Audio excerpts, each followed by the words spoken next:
And last but not least, it's pretty much our duty to bring this up. Alrighty, just briefly covering the manga world. Naruto is getting boring due to a long Sasuke fight that doesn't make any sense and I don't care about. Bleach has got a series of bizarre plot twists and introduced a series of villains which I honestly don't care about. And Fairy Tail, just when I was about to quit it, it perked my interest up a little bit with this plotline they're dangling and one cool fight with Elfman in it. So, yeah, just kind of meh for the manga world right now. Now you know how I feel with Bleach when it comes to Fairy Tail. Just as you're about to quit, you get sucked back in. The story of 3 years of my life. Although, that said, it's now switched in situations, because Fairy Tail, it's got my interest until the end of this arc. Bleach, I am considering dropping, because I've not found a single good thing about this damn arc so far. Well, I suppose in fairness it's only been going on for 5 chapters, but then again, 5 chapters, it's kind of impressive that he managed to throw in so much, I don't even have a word for it, in 5 chapters.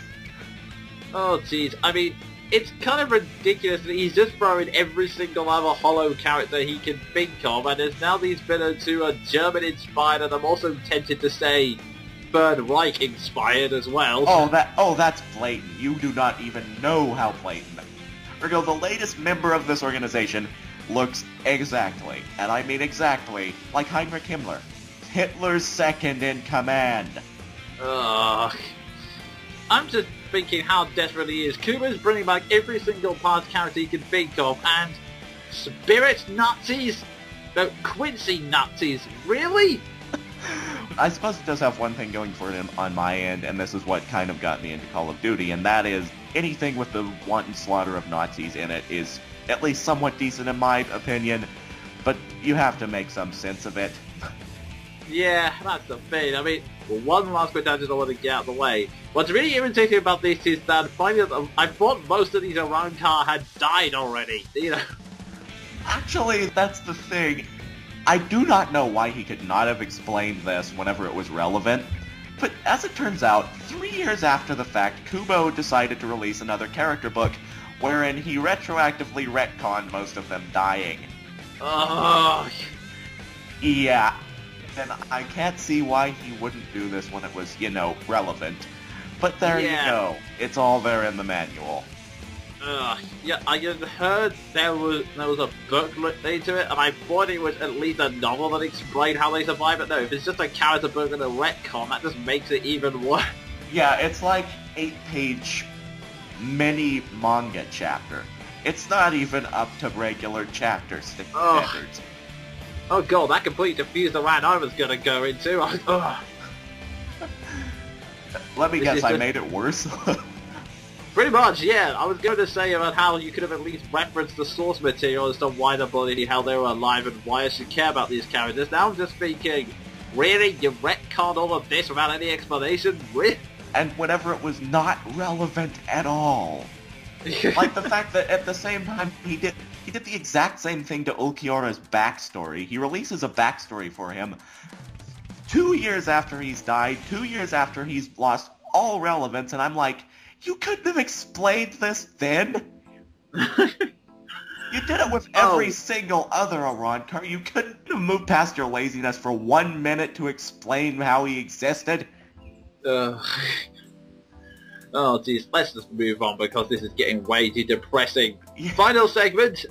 Yeah, long story short, I have another rewrite project coming up. Let's just get out of here. Final segment! News Spotlight! Once again, it's time for us to take a look at this month's media-related news stories that have caught our eye and give our own opinions on the matter. Now, the first thing I want to cover is some old Donkey Kong news that I haven't had a chance to talk about. As some of you may recall, in a news section from a few months ago, I talked about how someone from WarWare had posted a beta version of Diddy Kong Pilot, the game that was eventually remade into Banjo Pilot after the buyout. Now, I already said my piece on it, but another WarWare employee has posted what can only be described as an even earlier beta version.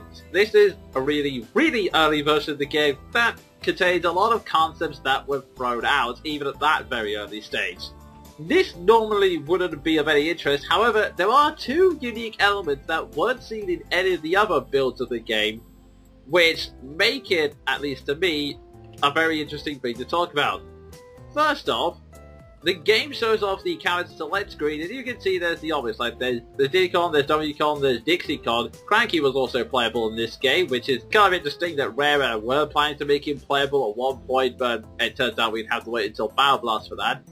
And Funky was also there, but the most interesting part is that there were a bunch of Mario characters there as well. Ah, yes. I've got to say, this is an interesting surprise.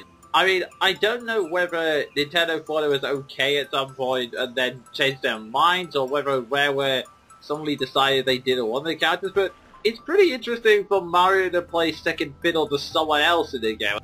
And not only that, play second fiddle to Donkey Kong, who played second fiddle to him for, well, for a very long time. I don't remember the actual length of time and how exaggerated I could make it.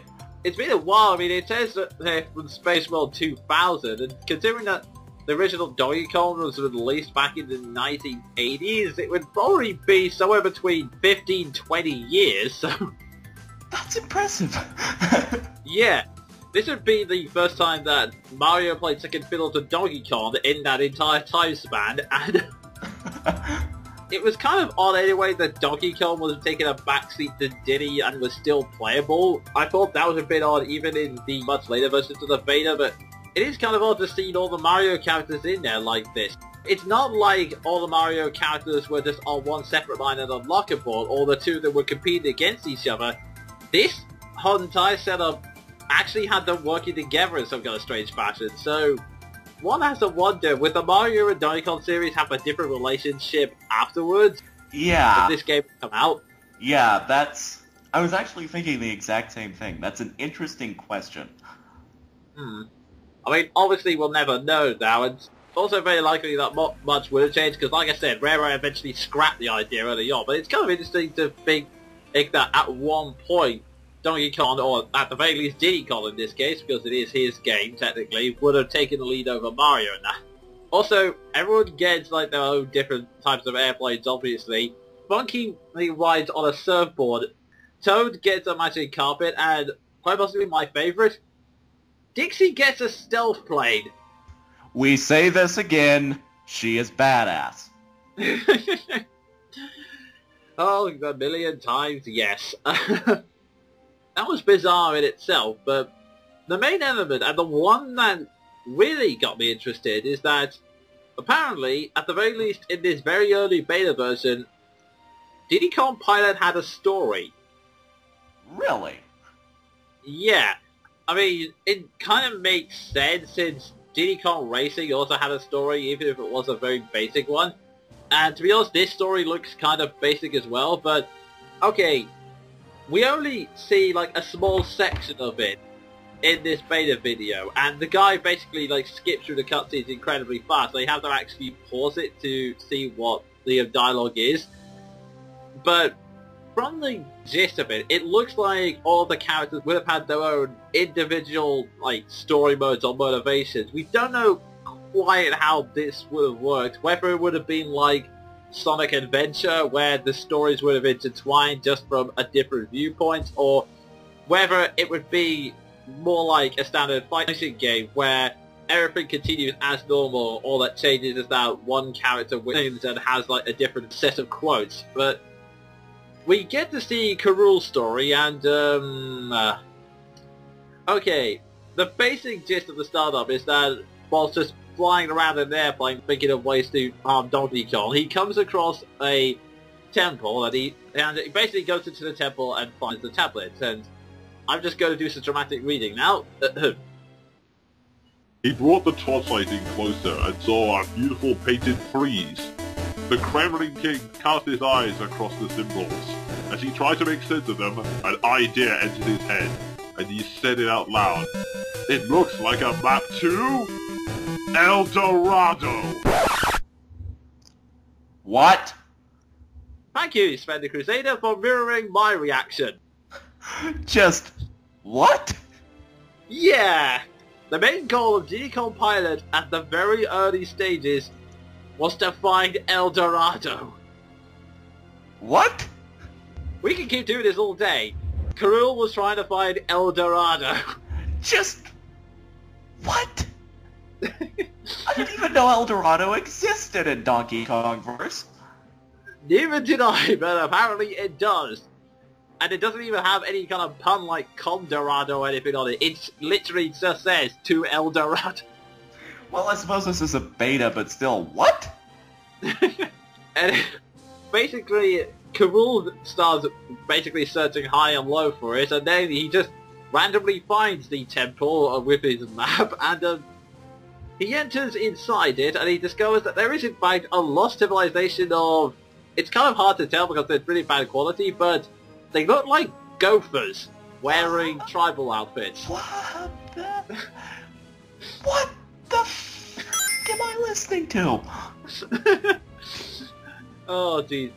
And then one of the Guardians, his name is Nikiki, basically says that apparently there's a series of trials that they will only let the people into this ancient city if they can complete 4 trials. And of course these trials turn out to be missions which you can complete with an aeroplane.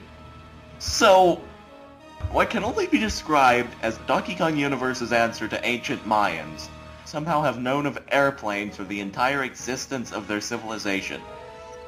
Pretty much, yeah. And they live in a completely non-edited El Dorado. Yeah.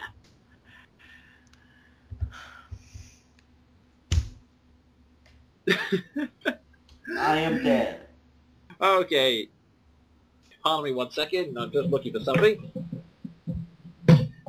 Sorry, Sven, I'm giving you Phoenix down. I need you to stay alive through this. Damn it! Oh, where were we? Oh yeah, Gophers. Gophers! Oh, gee.